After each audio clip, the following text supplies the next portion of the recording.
Is cheating a deal breaker for you? Oh, it's not a deal breaker for me. Okay. If cheating is not a deal breaker for you, you don't have to say cheating is a deal breaker for just because everybody's saying that. Why do you think that men don't believe that they were abused by the older person who they had their first sexual encounter with? One of the stories that was powerful for me was when I was on radio. He was abused from age 7 to 15 by 2 of his mother's workers. Yes. I remember I was 6 when I went for circumcision. Yes, I was 6 years old. I didn't know what happened to me. There was no conversation about it. What are the after effects of circumcision?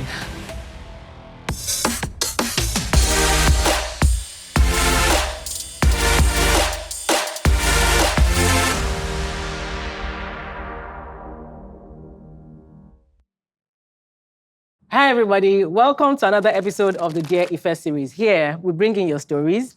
We read them so that you can know that you're not alone in the world. All our stories are impactful, they heal, and we bring people here, our friends, to read the story with us and share their opinion with us as well. Today, I have with me my friend, but also a woman commander in the film industry.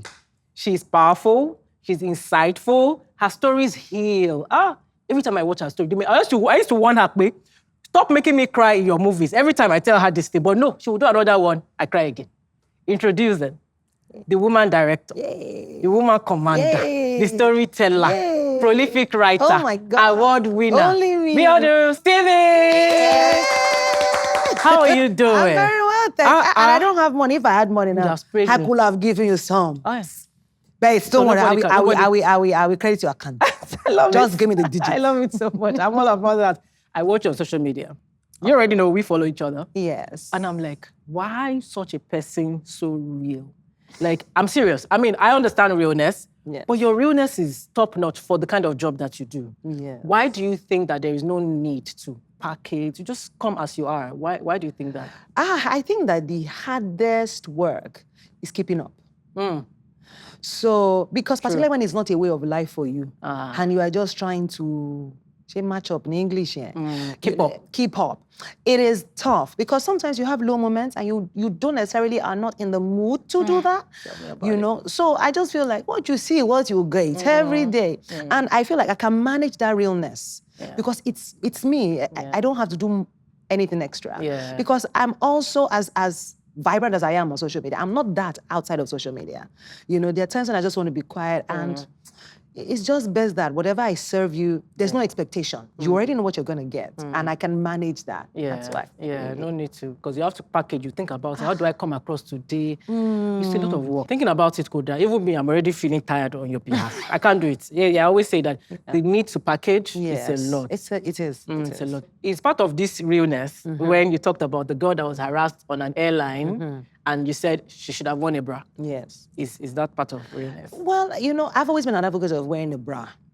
I mean, if you remember, I did a video about going braless. I've done patternless video, I've done braless. So I always just encourage that in a time of anything, you are prepared. So if that girl was really prepared now, so my focus on, I don't know what happened. Should we talk about the backstory then? Yes. Okay, so there's this girl on an airline, Nigerian airline, that was harassed by an air hostess. And then the follow-up harassment happened where other men who were also airport officials harassed her, pulling her out of the plane. And in that moment, her body was exposed, you know, and that happened. A lot of people had takes on that. And she said that, she's always said, wear a bra. Yes. Always been an advocate of wearing a bra. So that was it. I just saw something flying out. And I just thought, if, again, this was my thing. It's different when you don't wear a bra. I'm going to the bus stop to buy bread. But I'm embarking on a journey from a state to another state. I just think that, you know, let's put ourselves together decently. You know, and because I'd also seen a video prior to that where she wore like a... The same person? Yes, in that aircraft. You know, there were a number of videos. After the event happened? Yes. Okay. So this was before, when the shouting started. She was wearing a hoodie. And I was wondering, whatever happened to the hoodie? Because, you know, you were protected then. Why did you take that off, knowing that, you know? And I just felt like, At the end of the day, look, this wokeness of we are not wearing bra, it's just getting out of hand. Everything just doing jagbala jubu all over the place, you know? And Oyibo has done all manners. So you don't necessarily have to wear a bra in itself. There are all kinds of things, contraptions you can wear. Yeah. There's just so that it just, you know, you are together. Like a sleep. Yes. There's even, there's one, the boob Nipple tape. cover. The boob tape, there's a nipple cover. So I think that for you who has any issue with wearing a bra, there are so many options. And one of those options cannot be, I will not wear one, particularly when you're embarking on a long journey. on the journey. Yes. But again, I saw a lot of comments that said, I was targeted, Ife. They came into my DM. Oh my God, they abused my generation.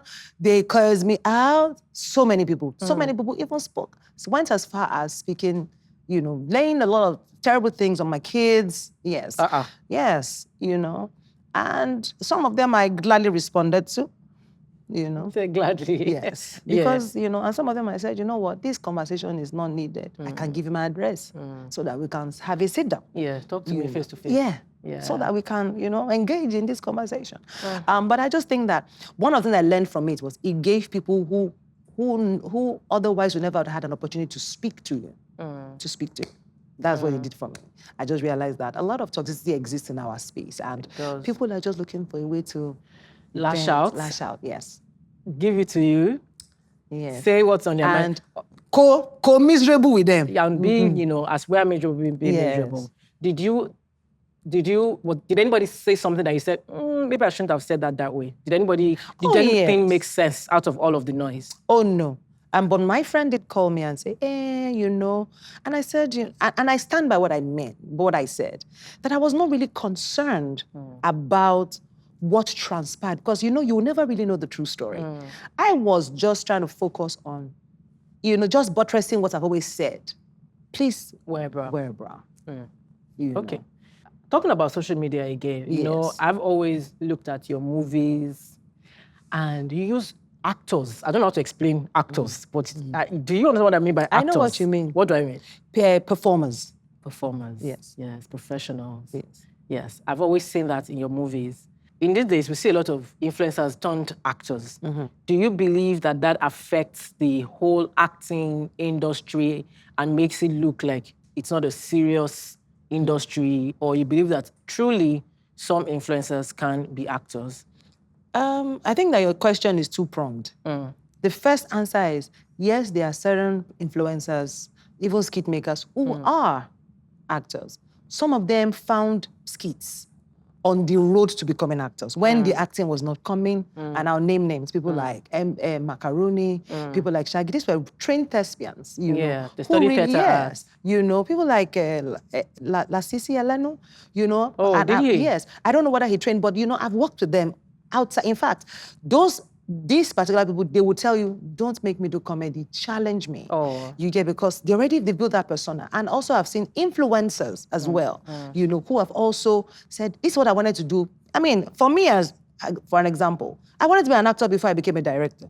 But it's Kelsey Harting gig, you know, and I said, okay, maybe my place. And I'm happy that my place is behind the camera. However, so, you know, so for those people, yes. But there's also the question of many people using influencers into films because of the box office numbers. So that is all another. Well, because, you know, you need their people to come. And again, people make films for different reasons. So I'm never going to even like bust or comment on why are you using this person, why, you know. Because for some people, they make stories of impact. For some people, they make stories for commerce. It's always about the naira and copper. So why are you doing what you're doing really depends on, you know, the decisions that you take. So, but I think that there's a place for everybody at the end of the day, because influencers, kit makers, if you are willing to put in the work, why not? There's space. Why do you make movies? For impact. I think it's clear. That's why I didn't have any money. I'm broke. I'm so... I'm doing it for business. Man, I G-Wagon. But I don't know. Do you see the need to pivot for the sake of commercial success? I think I've found a balance. And now a good example is a film like Breaded Life, where it was also commercial success, but also, you know, had impact. You know, I found a formula on how to serve some of these heavy stories on a bed of comedy, you know. So, you win some, you lose some, some of them. And then sometimes there are certain topics that you can't afford to have comedy in there. You just have to. It's a serious thing. And, I did a film called Dark Ties, and it's about male. What's the title? Dark Ties. Dark Ties. And it's about, the abuse of the boy child. People don't talk about that. Because the boy child, people think that, a lot of them are abused, or their first time in sexual encounter is always with an older person. Many times. With the nannies, whatever. And these guys have grown up to think that it's a rite of passage. Yes. It's a bragging right. Yes. But it's abuse. Yes. And so we did a film about that. And it was a very heavy film. We didn't have the views, but I'm happy that we have the impact. Yeah, now mothers are going to start focusing on their boy child and not just on the girls. We know people, I know men who have said, my first experience with my nanny, it was very nice. Eskisa, you were abused. Yeah. No, Ife, I was not. I was enjoyable. You were very much so. We've had conversations like that.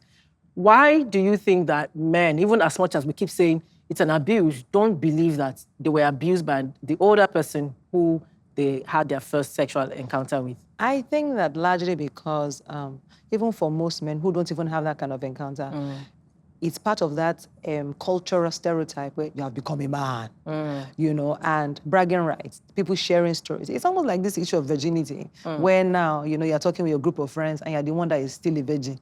You feel like the outcast. You get. So, and I think that's what has happened, how that stereotype of how you become a man. We've heard stories where the fathers are the one that will take the son to the brothel to say, let them go and handle you there. So that, they prepare you for manhood. Yeah. And I guess that is why, but now people are beginning to understand that there's consequence. Because these traumas, they live on. And you see a man who is maybe attracted to older women. One of the stories that was powerful for me was when I was on radio. And this guy, that was what really inspired the story when I made it. And he was abused from age 7 to 15 by 2 of his mother's workers. As in, it's not even just orgy. So by the time this guy was 16, 17, he could not live. Of course, his parents caught them and sent those ones away, but they did not address his own trauma. So he was addicted to sex. He had to have sex every day, and not just with a young girl. He had to look for them. They have to be older, old enough to be his parents or his mother. Yes. And it took him years of therapy. It took him years. It hindered him from having a meaningful relationship. So we explored it in the film from the area of sexual addiction, where he just kept on changing girls. He couldn't stop. And even in his backstory, he talked about how he was molesting. Even after that maid left, he kept on molesting every maid after that. Hurt people. Exactly. Oh. How many of your stories, which one is personal? I've noticed that your stories are very much connected to something that you've experienced or somebody has experienced in front of you. Which one is? It's my own. It's your own inside. So the way I write, and there's a fragment of me in most of my stories. There's just in teeny weeny bit. So for instance, The Visit was my very first film. And The Visit, we mentioned very shortly about circumcision. I was circumcised and the effect of circumcision. So I sort of mentioned that because I just realized that maybe because again I was coming from radio where I had this show and talked about life experiences. It helped me understand the kind of filmmaker I wanted to be, the kind of stories I wanted to tell. So in every film, there's a little fragment of me. Yes, in the film like Glimpse, talked about our financial struggles, my husband and I in our early years of our marriage. What our landlord that time, he almost do kilos, Or even my film, Our Neighbor Has Gone Mad Again, an ode to my neighbor right now in my studio, who showed me Shege Metala. So there's always a fragment of me in everything. Let's talk about circumcision. Yeah. Do you believe that our parents do it because they don't know better? Yes. In my own case, it was my grandma. Yes, without your parents' consent? My grandma, God bless her soul. Mine was even small. Anyway, I don't want to talk about it, but so I think that also my mom was. She knew. So it's a culture for them, Because I remember I was 6 when I went for circumcision. Yes, I was 6 years old. So I remember it vividly. Deep pain. Oh, God. Vividly. Like, as I'm talking to you, I'm seeing the picture. I am. That afternoon. It was a mat? Yes, it was a mat outside. They took me to the woman's place. They didn't even tell me, well, I was 6. I didn't know what was going on. My grandma just said, I love my grandma. So like, let's go somewhere. So we went to this somewhere. They allowed me play. Ife, Mosu Jeo. They allowed me play, made me feel comfortable. Then the next day, my grandma said, come on, let's go have a shower. I was 6. I remember this. And then, they will bath you just by the corner of the compound. And then I just saw this man putting mat on the floor and I saw a bowl. And the next day, they told me to lie down. The pain was searing to the brain. Yes. And then what? And then they stuffed me with tissue. I didn't know what happened to me. There was no conversation about it. My mother was when I got home, they gave me fancy. She rubbed my body, Peleo mommy, and that was it. There was no conversation. I got to eventually know what circumcision was as I grew older, what had happened to me. When I started reading things about female genital mutilation, that was when I actually knew that was circumcision. In my teens. Well, maybe like 19, 20. Well in my teens. Yeah. I would like to dial back quickly. Yes. Because I know I've heard the stories, I've been sent such stories as well. And because I say this many times, I may have grown up in a bubble. My mom is so different. Like she was like way ahead of her time. She never traveled before. She tried traveling as she got older, but our thought process was not that. So I remember having a conversation about circumcision at around 12 or 13, and she wasn't having it with us. She was having it with her friends. And she's like, anybody that touches my daughter, what? Like she was very, very vehement about it. And I just remember it as something that she was telling other people in our compound. Like, why would anybody want to do that? It's ridiculous. So when I now asked her that, what happened? Why are you quarreling? She said, no, do you know that somebody's daughter picked, her granddaughter up, same story, and took her. And then she was like, and just said it very casually. And said, so you are saying this thing so casually. Something that somebody, and the woman didn't really see it as a big deal. So she said, no, it was a tradition in my mother's family. So my mother was. How do you know your mom was? Well, you start having conversations. My mother was, her sister was. So my mom's younger sister then told me, that she was, our own kids. I think some of them were. Before everybody else started vexing. So, I said, no, we don't want it anymore because it was a tradition. My mother is from Edo State. So I think it's an Edo thing. I don't know, But we really are very Lagos. So I don't, it's when my grandma shows up, we just hear all these new things. My grandma will show up and say, and my grandma was very traditional. So, traditional in the sense of, sacrifice, I've gone to give sacrifice to the gods for you people, that kind of. So, of course, growing up, I had to do a lot of deliverance. I don't know what they have put on my, you get. Again, from a place of ignorance for her. In her mind, she's probably trying to protect her clan. They mortgage everybody they go, Do you think that we excuse our parents too much? Because when we hear things like, they didn't know better, but do you think it's an excuse? Because at the time, did grandma know that let's not be doing this at any point? I can tell you for a fact that my grandma believes she was doing the right thing. She was doing the right thing. She was honoring her lineage. She was honoring the culture. She was honoring the tradition. And I remember when she tried to do it on my sister, my mother threw a fit. So your mom didn't agree? Yeah, she didn't agree. So you can imagine, asking myself now, what happened between that time when I was 6? My sister came many, many years later, So again, in those many, many years later, of course, she should have exposed herself to conversations. So now she could fight, But then, she probably didn't know as well. She was like, my mother was doing the right thing. So I'll give an example. My pastor shared something in church, and I was shocked.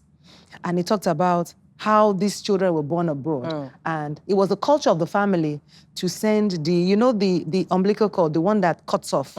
So they send it to Nigeria, to the mother-in-law. From where? From Obodo Imbo. So you can imagine that somebody who lives in America, you say, okay, you are a very well-exposed individual. But they were doing that. And of course, it had implication, spiritual implication, whatever. I mean, that's not what the issue is about. Why would you do that? But I'm sure that is what they would have said, send it, there is a particular tree that we planted. Again, it would not be nice to say, people operate in ignorance. Some do.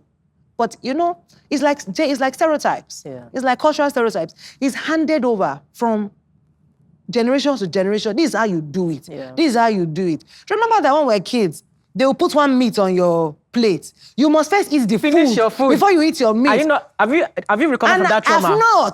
I've not. Well, you'll be eating and be like, should I eat this? I have to be Where's my intentional food? now. I've not. Do you understand? Gosh. So that's what I'm saying. So just that singular example helps you understand what stereotypes are. They are handed over to us. So it's we. When we begin to question, our children begin to question, Mom, why are we doing this? Yeah. You know, say, okay, why are we doing it? Why are we doing it? Yeah. Then, you know. You start having an understanding of that. It's like Christmas clothes. Why are we buying Christmas Why clothes? am I buying Christmas clothes? Can I just wear what I have in Do you the house? understand? But some people, they save the entire year for that Christmas clothes because since you were growing up, that's all you saw. December 25, we must wear new clothes. We must. It's been handed over. Nobody said, no, there's no book why it is written that on the 25th, so. we must wear new clothes. Nobody said Do you so. understand? Yes. Yeah. If I may ask, and it's okay if you don't answer. Yeah. What would you say at the after effects of circumcision? I think that the easiest would be you're not really able to enjoy sex. Ever?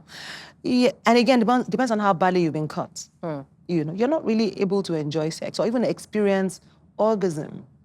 Yes, because it is your clitoris has been nipped. Yeah. Sometimes they do just They nip it. they cut like flat. Yes, and you are, so that is one of the struggles. Yes. Oh, Yes. I'm so sorry about that. Yeah, it's okay.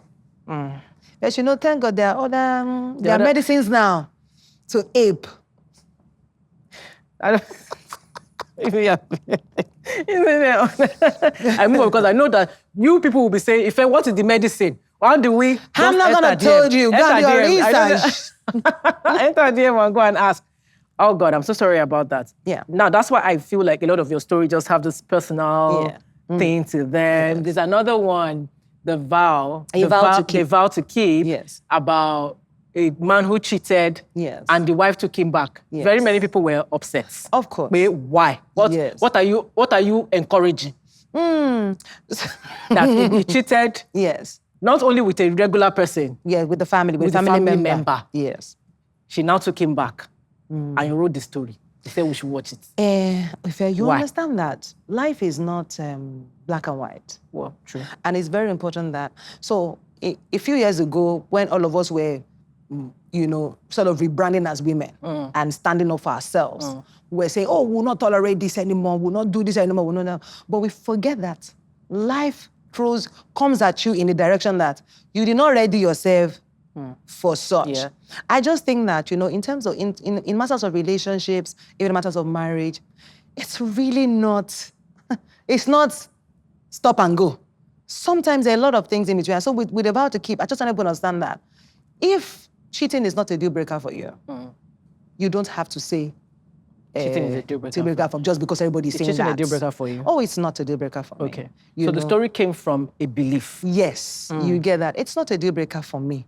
This is my own view. It does not belittle me in any way because I know people will now come and start writing rubbish in the DM. Do you understand? Yeah. And I also believe that it is so the simplest punishment to give any man that has cheated on you is to let him go.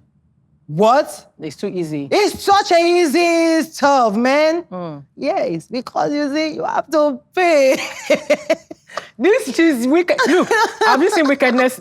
Zoom the camera. Zoom it I just think that women, I don't want them to come for me because my belief is my belief. But look, at the end of the day, when I did the vow to keep, I just know that you have an option.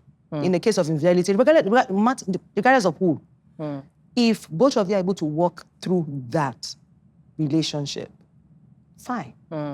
It doesn't mean that you cannot start again and fix what is broken. It doesn't mean that just because this has happened and the world expects that this is the end, then the end. And then you probably lose out on somebody who is great. Because look, we are all evolving every day. When we start off 10 years ago, we'd say, oh, I love you, Ife, I'm going to be with you forever, blah, blah, blah, blah, blah. And then we begin to evolve. Our businesses begin to grow. We begin to do other things. We get more exposed. We get more exposed. We have new experiences. And those things begin to reshape who we are. The core of who we are is still there. Do you understand? So you'll be asking yourself, this person, I never believed this person could do this, now did this. the person is not different. It's just that certain things have changed in that person. So we can never say, this is what I'm going to be in 50 years from now. I believe very strong that I was a vain teenager. You know, if that's why this, that I don't pose, I don't wear makeup, it's surprising to me because, you know, in my early 20s, I loved dressing up. But I think that maybe that time I could not afford it, but I really loved it. Maybe now I can afford to dress up. I have lost interest. I was telling my sister a few days ago that I'm a TV addict. And I've not put on my TV for a week. I said, what's wrong with me? Is it aging? We are constantly changing. And people need to understand that just because I choose to stay, don't castigate me for that. I can, if it's fixable, let's fix it. Particularly if it is not a case of where he's beating you, you know, that's one, go first. Let God touch him. Let him come and die on the matter. Don't need to die because So when we did About to Keep, we addressed such a way that they restarted the relationship entirely. He redated her, he reproposed to her, he remarried her again because they wanted that chapter in our life is gone. Is gone. Let's start now on a clean slate. And she made him earn her back. And I think that is a greater punishment. You understood me? Not that people the guy will just go. I can't law. Next thing, just say, he's married to Silifa. Never. He's gonna beg me. Yeah. He's gonna. But also, after the begging, you may still not take him back. Yes, that's my prerogative. If I still see something inside that I say I'm not convinced. So, but he must know that he lost something. Yes. It's also, so I believe that culture taught us that when you catch a man with a woman, you beat the woman. It's culture that taught us that. And TV endorsed it. You blame the woman, not the man. Yes. Culture taught us that. Culture and television endorsed it. Yes. And I tell women that the day you go and be the girl that will give you the jetso in your face, I will not tell you sorry. Because you don't know whether that man has told him that he's a widower. My friend's husband told the baby was chasing, I'm a widower. He literally killed his wife because of babe. Have you seen the man that said, I'm not really married. I'm in a situationship. My marriage is... Yes. We're working on... Nothing. He's very solid. You're not going to be beating the girl. You don't know what lie she's been told. Yeah. The messages that have been concocted. Your wife will call you and you say, this woman is calling me again. She's disturbing me. I'm not in a happy place. And you're going to be beating the girl. Label all manners of names. Narcissists, whatever. Just because you want to chase the babe. Yeah. Guys, they need to study men. I'm so sorry to interrupt what you're watching, but many of you have not subscribed. I know you want to subscribe, but you sometimes forget, or you're enjoying it too much, you move on right after. So take a few seconds. Click the subscribe button.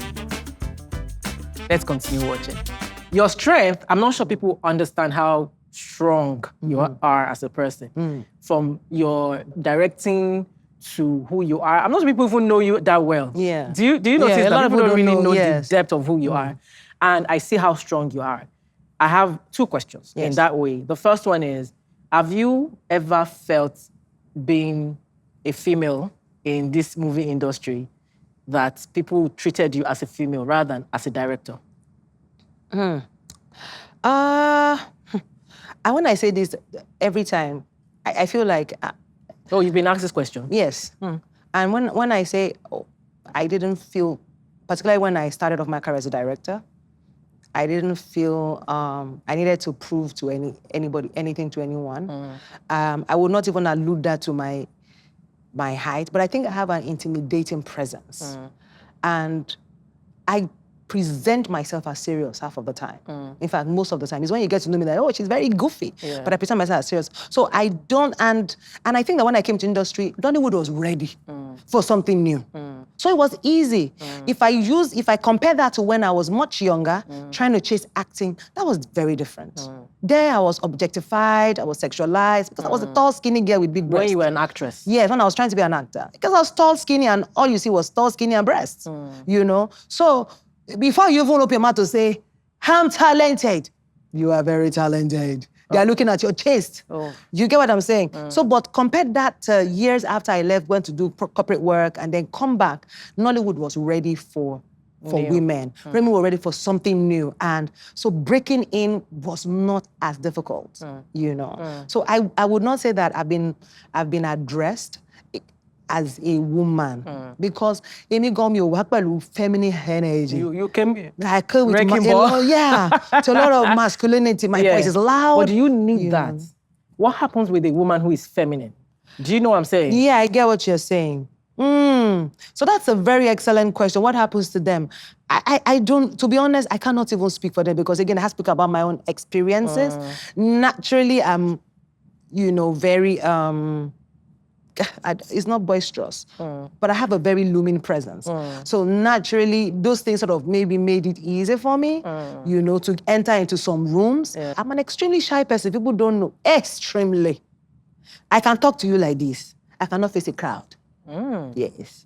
But you faced the crowd at Dangoman first. I was not looking at them. I was looking at one individual that was smiling at me. Yes. So I'm working on, I've spent a lot of time working on it. People don't believe when I say, I'm very, very shy, But I cannot even speak for, but that's not my reality. Yeah. So it's a bit difficult for me. But one of the things I've done for myself is to make sure that I've always held the door open. Yeah, of course. For fellow women. Of course. Yeah.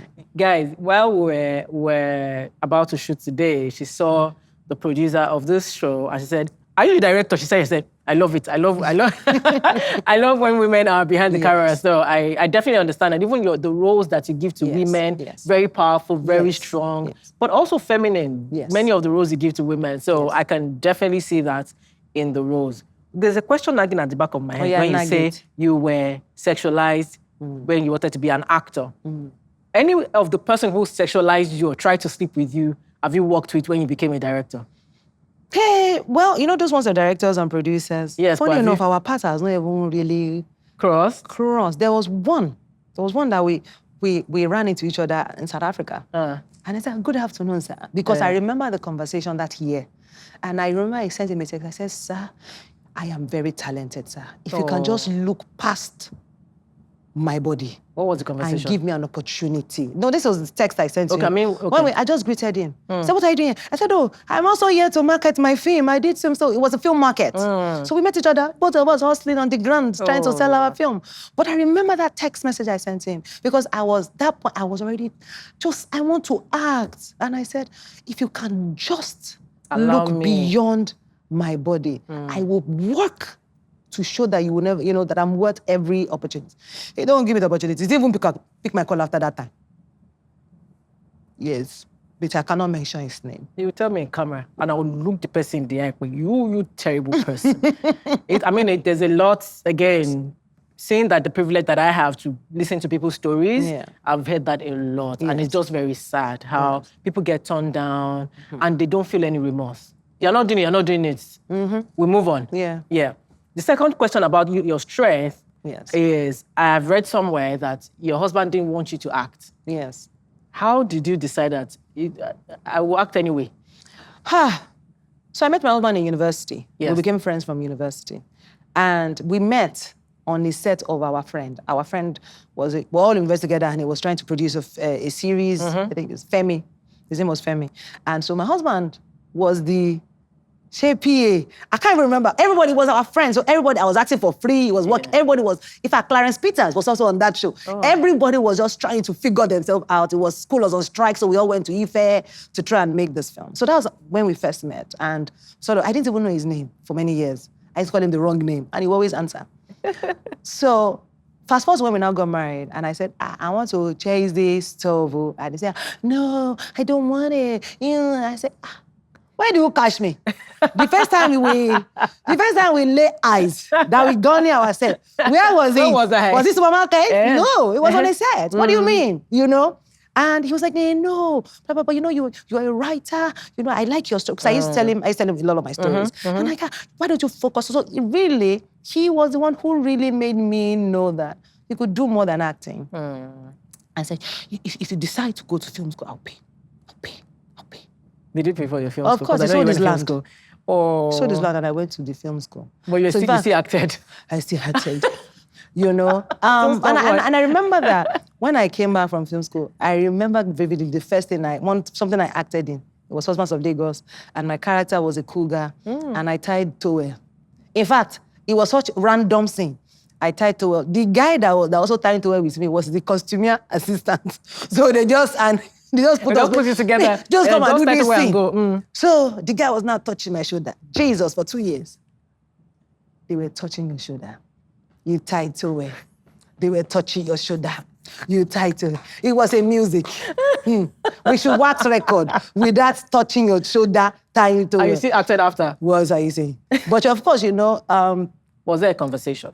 Well, I had to tell him. In fact, before I went to film school, we had a long conversation. I said, if you don't allow me to do, I think that sending me to film school was a compromise. He said, you know what, go and do behind the scene. I said to him that I feel empty. I feel like I'm not doing what I'm supposed to be doing. And years from now, if you are thriving and I'm not, I'll resent you. Absolutely. I said, so you need to help me. And I think that he would look back today and say, thank God, I do this for this girl. I'm in a place where now I'm the director, I'm the story writer. Yeah. So I know that, I can write myself something that will still not give him headache, but I will still be fulfilling a part of me. Yeah. And I think that even now, years we've passed that. Yeah. If you like, go and kiss them and go and have a peace, we'll be here. For God's sake. But yeah. That makes me happy because all the time I tell women that you have a dream, you have this thing inside you. Why do you think another human being has the power to take that away from you? It means that you have given that person such power and then they are using it to full effect. Yes. Because you can be who you want to be. It doesn't... Can I even shock you? I was in Abuja a few weeks ago and I went to facilitate the acting program. And I met this woman. Again, I love women who are like me, plus size. I like to give them opportunities. I like to, because it was part of the struggle then. I was not even plus size. I was just skinny and tall. And they said, you are too tall. So if I see, and I didn't like the fact that every time you saw a fat person on screen, she's either the comedian, she's the house girl, something, and you don't give her powerful roles where she can be a bad bitch. Yeah, you can say that. She can be a bad bitch, So anyway, I met this young girl and I said, that she's married. And she was crying when she was talking to me. And she was like, that her husband supports her, but her husband doesn't believe in her. Do you see the irony, the contrast? And I was like, okay, but that he doesn't think, he believes that she's not a great actor. But he supports and he her. says it all the time. Oh no, that's not support. Yes. So I said to her that, but it's not me that, it's not from my mouth. You will hear that the mother of a teacher do die. So I said to her that, I said, have a conversation with him. And let him know that his support is very vital for you. That because you see, the first person that should be your champion, that should be your campaign manager, should be your husband. Sure. His job, even if he cannot act, he has only one job, gas you up. Yeah. I said, let people outside tell you, but you cannot. Yeah. But let the man that is in that house with you, you are the best. Be your cheerleader. Nobody's like you. Yeah. I said, that is his job. I said, perhaps he does not know. So you tell him. So tell him that every time you speak to me in a condescending manner, you make me doubt myself. So if the game plan is for you to, for me to doubt myself, it's probably working. But you see, what I would know is that years from now, I would hate you if I don't get this. So support me, and it was a very complex thing because you're like, how can you allow somebody to go for auditions and then tell them that you're just going, but they will not take you because you cannot act. Look at that reverse psychology. That's what they see. It's tantamount to women who are treated bad come to me to say, Ife, but he's a good man. Yeah. You need to explain to me what your definition of good man is. So this woman is saying support, maybe because he allows her. Gives her, because she was there for the 3 days I was there. From morning to night she'll be there. That's sad. Yes. So before we go into our story, I want to ask you something. Yeah. Because I also, look at myself in a way where my thoughts are so intrusive. I'll just be showering and a realization of life will just hit my head. Yeah. And not even about general public, just about my life or how I'm living. When you're by yourself, nobody, no children, no husband, nothing, how do you see your life at that time without any noise?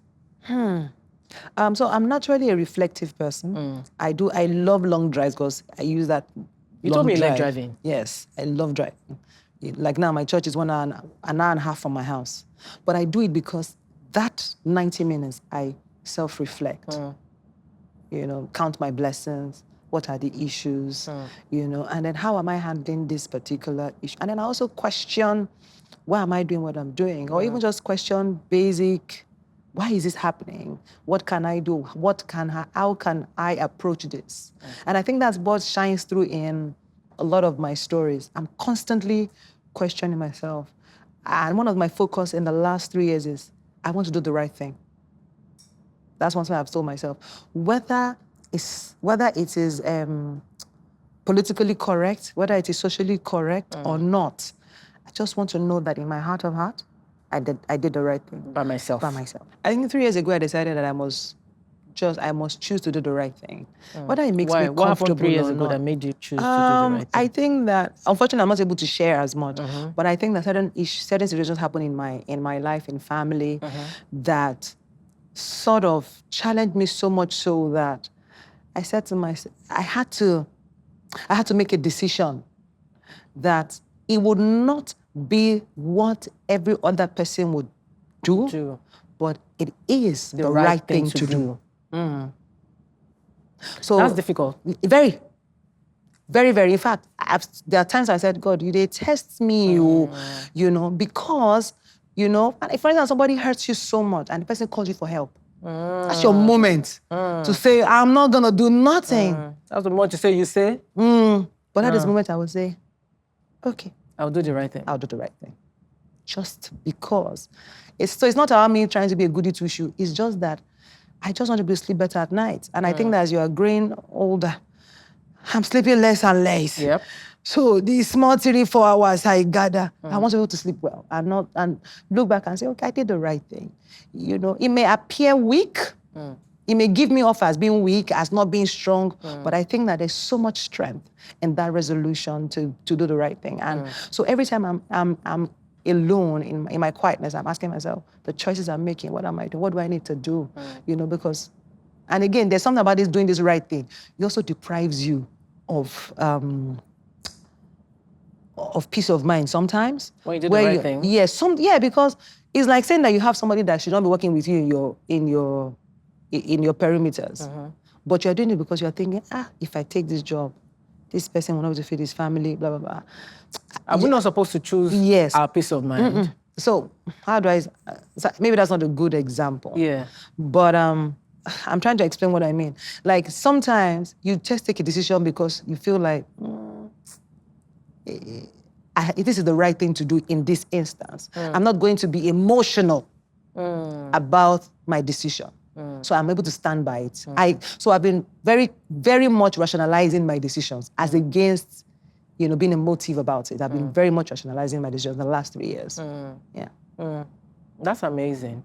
But then, doing the right thing is so relative. You know, right? Of course. So you do the right thing by God or by yourself? Oh, by God. Yes. Many times by God. Yeah. Because I always ask him, are you testing me? Well, I will try not to fail. I will do what you want me to have said that we should do according to your word. It's tough. It's very tough. I'm going through. Because we are very emotional human beings. So it's very, very tough. So what's the gain? What's the gain? If sometimes doing this right thing worries you, takes your peace of mind, makes you feel cheated, what is the gain? I think that you're at peace with God. That you're doing right by God. And it also allows you opportunity to sort of lay those instances before him and say, look at these days, because they said that, what is Sirego in English? What's Sirego in English? What is Sirego in English? Do you guys know Yoruba very well? They should put it in the comment section. I don't know what it's true, even I don't know what that is. Do you know what Sirego is? Okay, so it's like, I gave you something and I'm going to remind you. It's not ingratitude, though. It's not ingratitude. It's like, you've come to collect. I'm going to collect. It's like when you do good to somebody. Yes. Now, and you expect that the person should pay you back in the same kind. Yes. And so you demand for it, not that you're expecting you like. You're saying, remember that time I gave you 2 naira? Now I've come to ask you 2 naira, you're not giving me. Thing. That kind of thing. Yes. That is entitled reciprocity. Yes. That is what Sirego is. Yes. English. But so I think that, and I discovered this in the Bible, that you can ask God and say, I've done so. This is what you said I should do. Why are you not doing this for me? You know, so I always tabulate my case before God. Every time I tabulate it, I say, but remember where I did this, even though my righteousness before you be as filthy as, but I can still tell you the things that I did because you told me to did it. Yes. You know, I obeyed. Yes. Yeah. That's deep. Thank you so much. I've learned a lot from talking to you. Thanks. Now we move to our story. But before we do that, we always take a pledge. Okay. Are you aware of our pledge? I didn't aware. All right.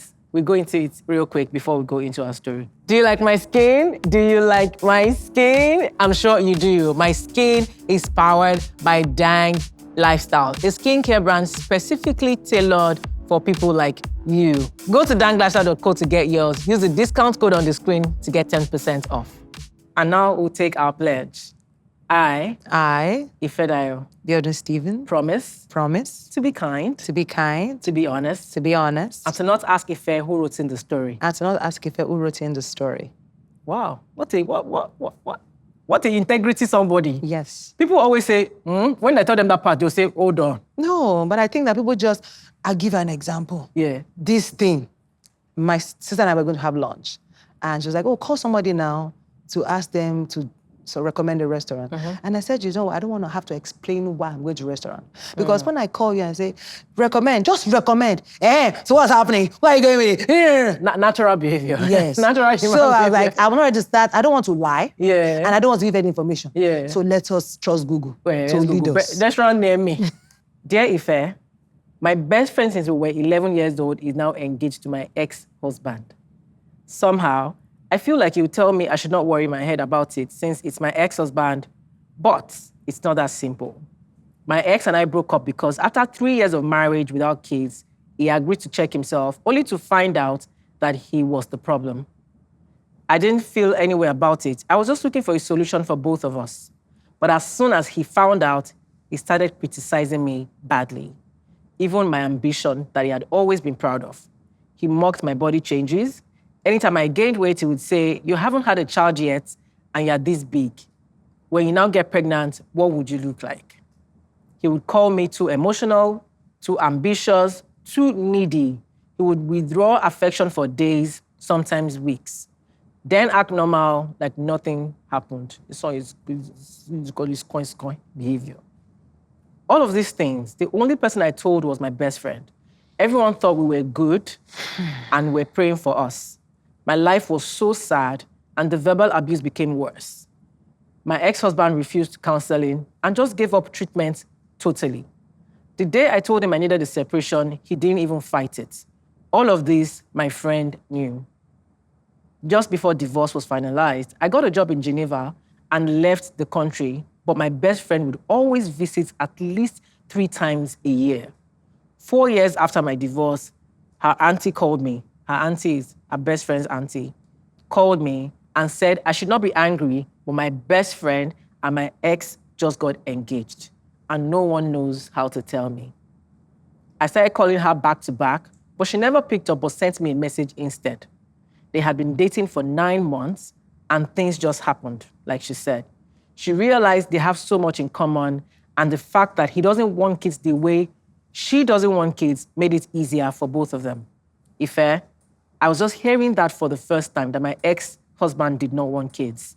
I know my ex-bestie had been desperate for marriage, and at 47, she may have just taken what was in front of her.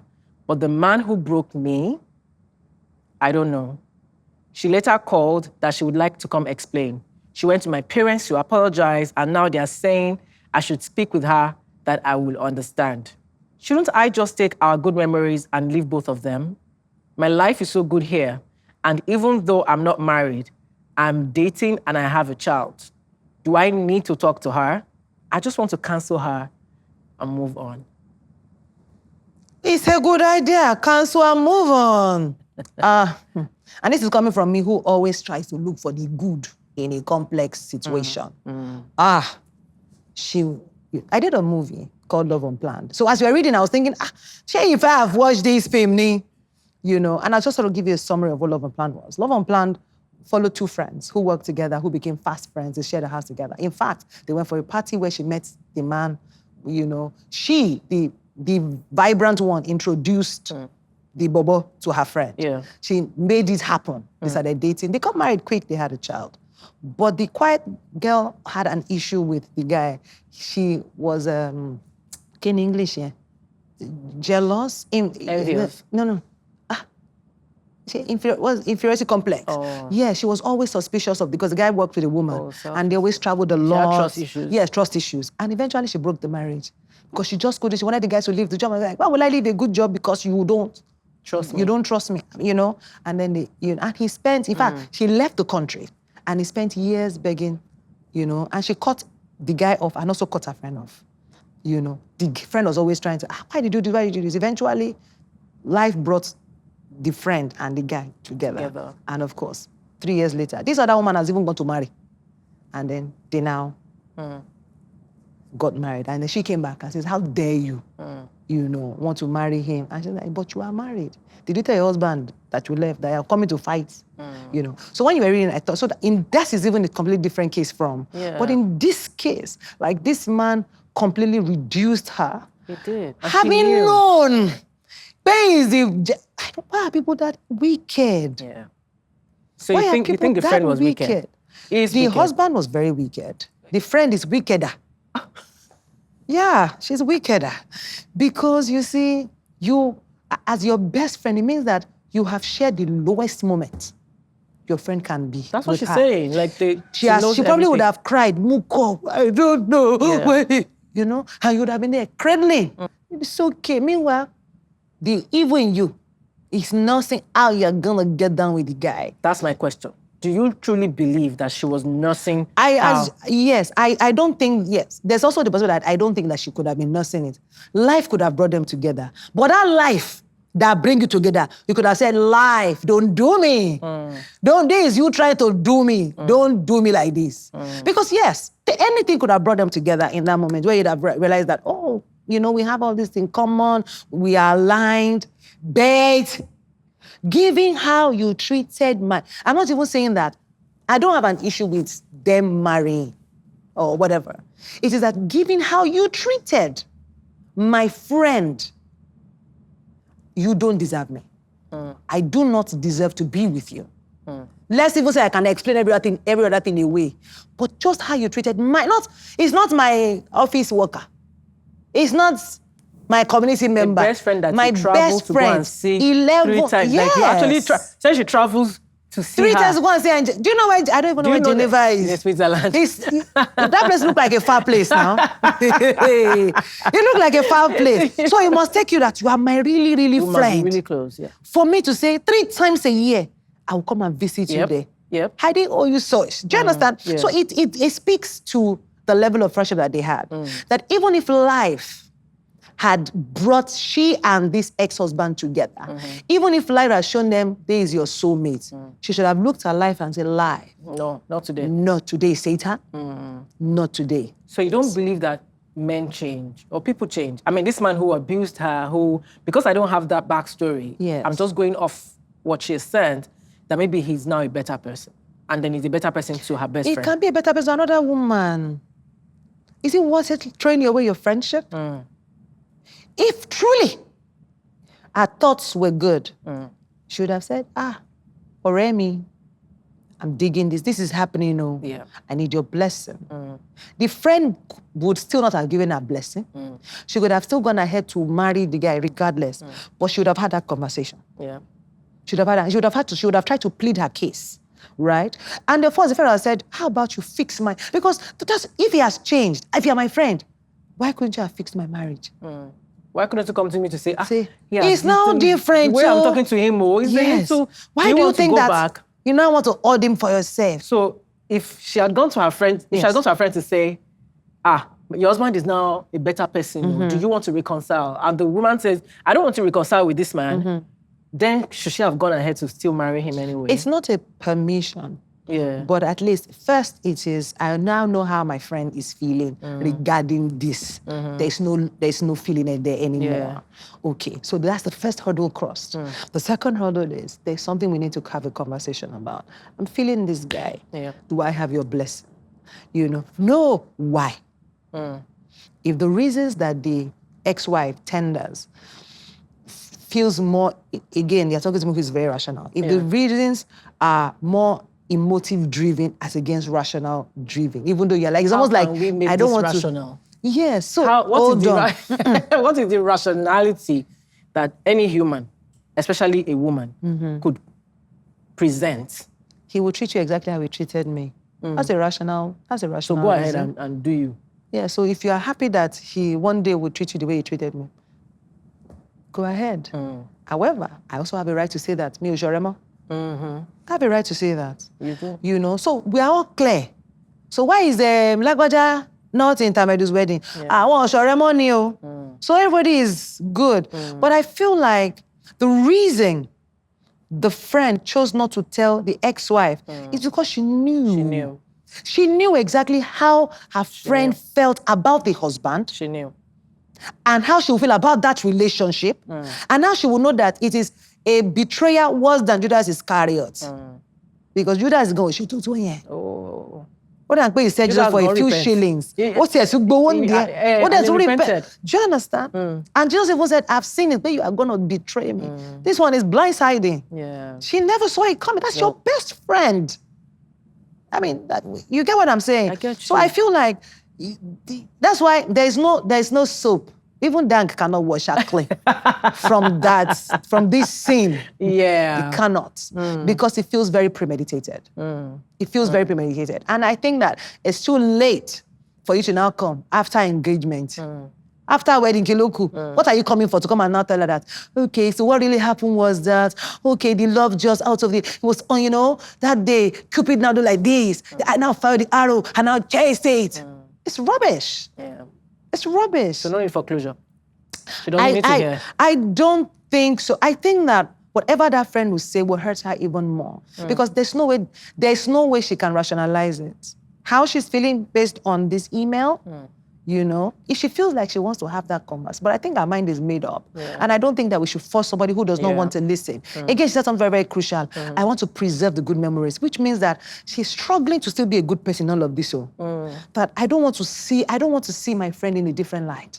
I want to see how I saw her as my best friend. And I just want to hold that memory and put it in a bottle and keep looking at that. And I don't want her coming to see me shattering that bottle. Yeah.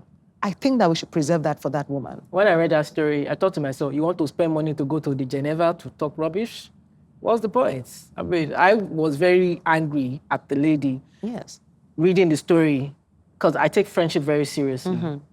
But the reason that this lady said, Ife may say that it's just ex-husband, because I am not so tied to exes. I feel like my friend could date my ex. Yes, I agree. Like me, Sha, but not the ex that's treated me this way. Like, I'm thinking, do you not even have values? Like, do you not have front row seat to this kind of situation? Why would you go ahead and do that? So do you think that even if the relationship had ended amicably, this friend, it was okay for you to date your I absolutely friend's ex? Have no issue. Because sometimes I'm a believer in, sometimes some men are in your life as your friends and you make them your lovers. And they're just meant to be your friends. And some men are just supposed to be your husbands, regardless. Yeah. And so, you know, and some of your friends are supposed to meet their husbands through you. Yes. It's true. I said it one day too. They're supposed to meet their husbands through you, but unfortunately you dated the man. You now went and dated him. When God said, you will be a middle person. Yes, there's just supposed to be a connector. You know, so I believe that, you know, life happens that way. So you cannot hoard anybody, you know. Sometimes you end a relationship with a man and you go on to become best friends. I ask yourself, why did we date in the first place? Because you are better friends than as friends. You know, you're better friends. And there's some people that they are just supposed to be your husbands, nothing more, no less, no nothing. You know? So I don't see any problem in my best friend, my friend, dating somebody I dated before. I think that when we hold all those things, because I feel like if you have moved past somebody, you have moved on. You know, I'm not even of the school of thought that when I see an ex, I will not greet you.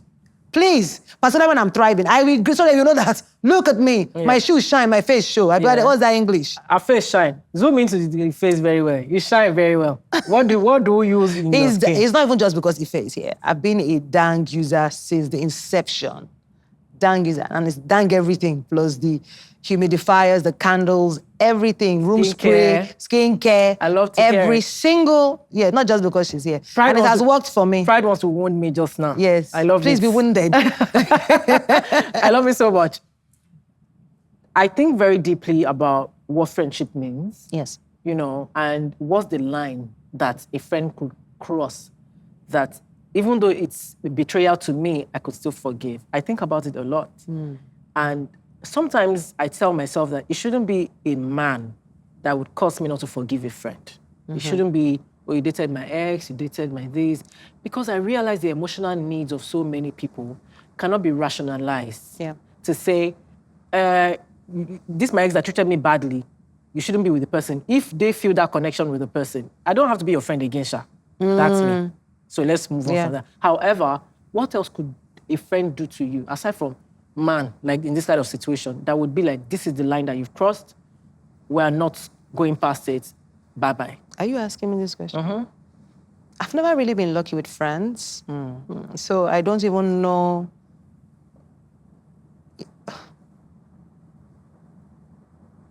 I don't even know how to answer this question because I've been hurt by people I've called friends. And I'm sure that if they ask them to, they'll be able to do me one strong thing, So I try to, based off of that, I try to give grace.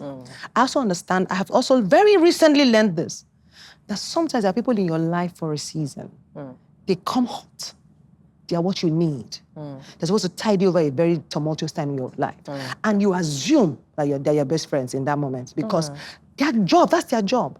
Just to help you go through that. I recently had that, where I was going through something a couple of years ago and I met this person and became fast friends. And she made me laugh because I knew that I really needed laughter in my life.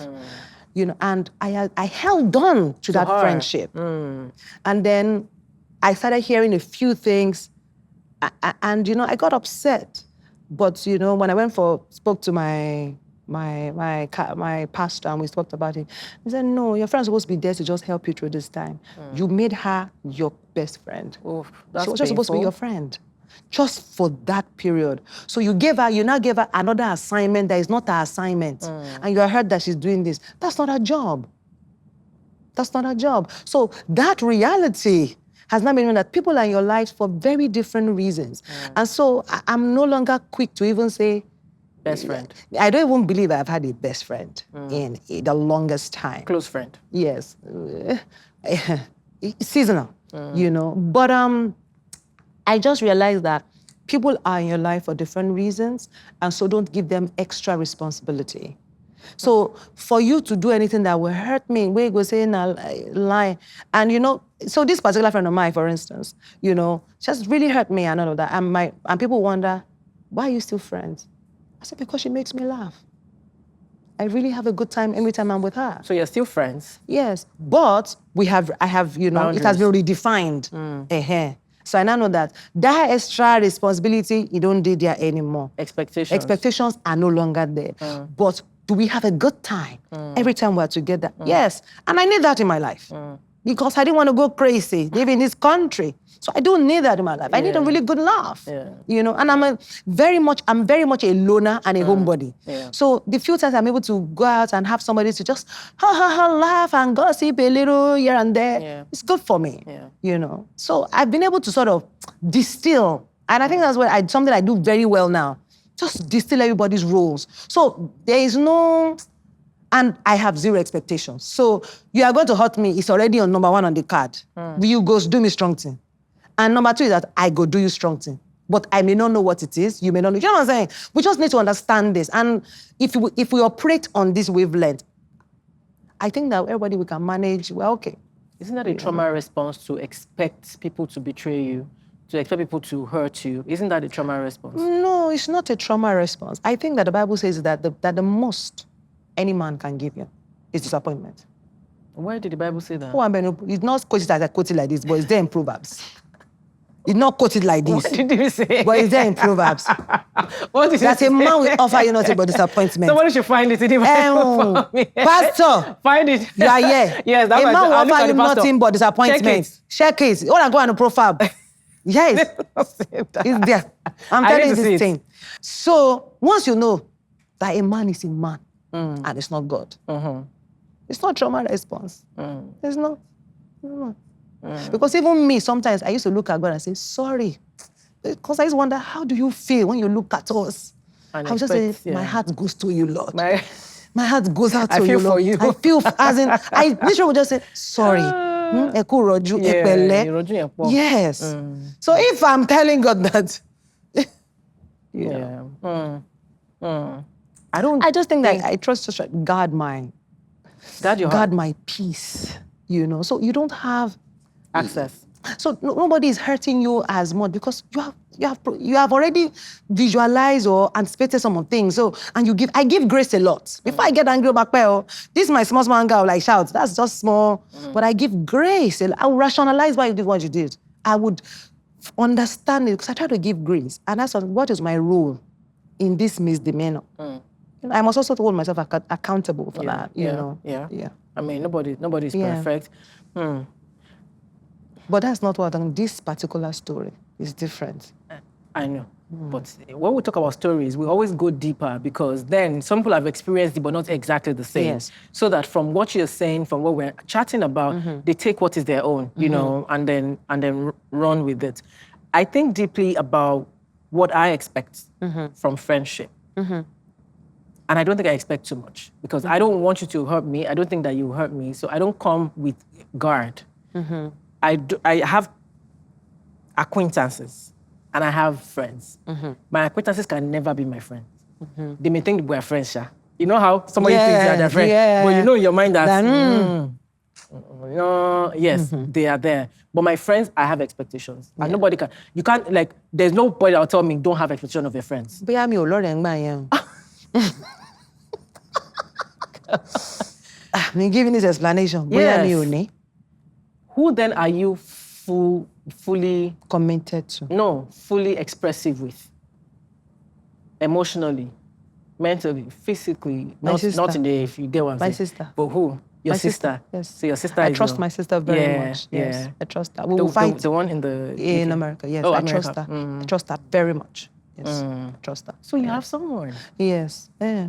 But that's the one person that, you know, I open up to, I share a lot with. Again, we are from two different generations. You understand? So sometimes like, why? And then my sister is a bit very emotional. So I cannot say I'm fighting Ife. She's fighting you from that moment. So if I say I'm at peace with her, she's still fighting. I don't know if people watched Bisola's episode. Was it season 1? It was season 1 that Bisola was here. Bisola said, and we fight. After we finish fighting, I'll continue to fight you. Because, no. Some people forget quickly. I don't used to forget quarrel. So there's no need. There's no need. That's how I believe. I'm learning. As I'm going older, I'm learning that after the forgiving, my friend will remember the story. We were at a polo match in the UK, in London. And this man that hurt her started coming up the stairs. I had rehearsed what I was going to say, how I was going to. So I'd already sat up, waiting for him to come. And then he came, wanted to hug me. Hey, no, please don't do that. My friend now hugged him. You will feel so silly. What? Why are you hugging? I know I didn't wait for him to go before I asked the question. As they were hugging, why are you hugging him? And she was like, no, what? I'm going to move back. There's no hugging here today. I was like, fair, you know, we're not talking. You stay there. Nobody's talking to anybody. I felt silly after, like, Ife, when somebody wants to settle, no, it was my fight. In my mind, I think when somebody wants to settle. But I've always been that person. After you finish fighting your own, I will continue the fight on your behalf. Again, that's because the way I take my friends, I don't have many friends. But the way I take my very close friends is that, you know, I will take it on because some people are very soft and people will take advantage of them. Of course. So if it is your place to protect them, I think you should protect them. So I really love your sister. She does what she does. God, you are endorsing this character. I endorse her. So you're watching us, I love you. Yes, because some people need protection and you need to be there as that protection. Maybe not all the time because we're all adults, of course. But, you know, standing gap for them. Anyway, my final question on this issue is that truly, if we look at, you know, life and how God has sorted us out, like this lady, she's been sorted out. She has a kid, says she's happy, her life is good, you know, at what point is forgiveness necessary? I don't want to force her to forgive, but at what point is forgiveness necessary? Let her grieve whenever she's ready. I think it's very important that we must allow people to go through their emotions and their feelings. She needs to come to a place where she's comfortable. She will eventually miss her friend, though, at some point. She'll miss her friend. She'll miss those times. And that hurts. That missing is the one where you pick up your phone and you forget that, we're not talking. Yes, we're no longer friends. So when that time comes, in fact, it might be just one random meeting and they would hug each other and they will sit down there and what they've not talked about in 10 years, they will catch up and you know that we're back. But us asking her to do that now, we must understand and that process. Let her grieve. Let her take as long as she needs. Till she is at peace. And one day she'll pick up the phone and she'll say, how are you? And everything will go back to normal from that day on. You think? And sometimes it may, I've not finished. Sometimes it may not. Yeah. Sometimes it may not. I remember that I used to have a really, really dear friend, and we're both trying to be in this industry back then. So we shared the same niche. She was a writer like me. We had imagined that we're going to have this company, Friends.Inc. But we fell out along the way. And I loved her so much, First, understand that I'm an orphan. So when I make friends, I hold on to them, And we fell out. And we fell out very badly. You get? And years after, I've sorted myself. But I knew from that point, I didn't want the friendship anymore. Yeah. There was no going back. So even years after we had met and I remember I gave her a ride and we're talking and she was like, I miss you. And I said, I missed you too. But I don't miss you enough to want to be your friend anymore. Do you understand what I'm saying? I said, I missed you too. I said, let's forget. In fact, I think that 2 years after she sent me a text, let's forget about it. We're getting older. I think we both turned 40 that year. And she's like, let's forget about it. I said, that there's no thing, but we can't go back because I have moved on from that friendship. I recall you in memory. I don't want to be in my, you know what I'm saying? Yeah. So for her, for this woman, if we add like that, that healing, she can heal, but it can never be as it was. Or they can heal and they just jump right back into it. It depends on where they both are, emotionally in that time. But I think that we must respect this time for her. Let her grieve, let her cry. Because she's been hurt. Her friend has really, it's not, again, I don't think for her, I want to assume, that it's not just about her marrying the ex. It's not just about that. There's just so many things. For me, it feels very premeditated. That decision, you now went to my parents. My parents should now, mommy and daddy, please, stop shame. Don't try and peacemake. You can preach. It's okay. It's free. But understand that in your own time, my dear, she's still your friend. Yeah. She still wants to be your friend. Yeah. I don't even know how, even if I were the friend, I respectfully just stay away. Yeah. We can't be friends again. Yes. We cannot be friends just again. Just respect, just so that you are worse than Judas. Judas going to I greet you especially. Yeah. Here's what I think. Yeah. Personally, there are so many values or the way that people see life that I don't understand it. I don't know why you want to hold on to an ex when your friend decides you want to be with the friend. Let the ex, if she wants to go and suffer there, why are you angry? Why are you taking all that emotional space in your head to be upset for somebody who saw somebody who treated you badly and wants to jump in? Please, jump in. You saw it with your 2 eyes. So at the end of the day, there was something you saw there that you feel is beneficial to you. Go ahead. I'm not the one that will tell you not to do that. Of course. That's how I feel. In this case, it is painful that this person had the front row seat to what she has been through, and she still went ahead and, dated that person or engaged is even, I don't know. I really don't know what to say. But to the lady they who better marry. Kaya marriage, don't come back and say that's engagement break. Never. You must marry. Yeah. You must marry. To the lady who wrote in, we're so sorry this happened to you. Yes. And we pray that God will give you rest in your heart. Amen. And that in your own time, you're able to heal and then do what you need to do for yourself and not for anybody else. Yes. Thank you, everybody, for watching. Thank you, Biodun Stephen, for Thank you so coming. much We for having always me. have a good time when we talk. Always. We'll sit down just for days. So I'm happy that you came. God bless you. I Thank appreciate you. you Bless so you much. too. I have a gift for you. Yay. As you know, our special guest today, I love gifts. I love gifts. you know. Stop. I like it. Thank you Thank for you coming. so much. The people are dang. Appreciate you and they've asked me to Appreciate give you it. this. Thank you so much. You're most welcome. We always love dang anytime. you. A free Thank you. dang is even a blessing. Thank you, everybody, for watching. We need to know what you think in the comments.